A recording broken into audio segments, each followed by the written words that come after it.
ಓಂ ಶ್ರೀ ಪರಮಾತ್ಮನೇ ನಮಃ. ಅಥ ದ್ವಿತೀಯೋಧ್ಯಾಯಃ ಸಾಂಖ್ಯಯೋಗಃ. ಅಧ್ಯಾಯ 2, ಶ್ಲೋಕ 42-43. ಯಮಿಮಾ ಪುಷ್ಪಿತಾಂ ವಾಚಂ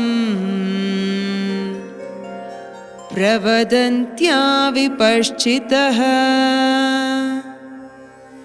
ವೇದವಾದರತಾಃ ಪಾರ್ಥ ನಾನ್ಯದ್ ಅಸ್ತೀತಿ ವಾದಿನಃ.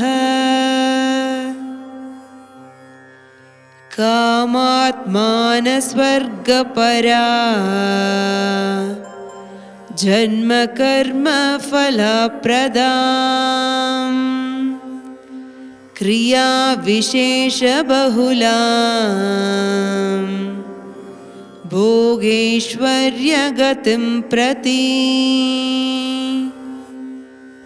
ಶ್ಲೋಕನ ಅರ್ಥ: ಅರ್ಜುನ, ದಾರ ಕಮ್ಮಿಯಾ புரிஞ்சிதாரியோ அவக்க வேததோ அடோ சில ஈர்ப்ப வார்த்தைய ನೋಡಿ ಸಂತೋಷಪಟ್ಟಾರಾ.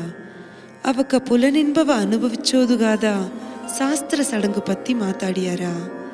ಸ್ವರ್ಗ, ಆಡಂಬರವಾದ வாழ்ಕೆ, ದೊಡ್ಡ ಎಡೆಯೋ ಹುಟ್ಟೋದು, ಇದೆಲ್ಲ ಅವಕ್ಕ செயல்ನ ಫಲನ ಅಡದೆ.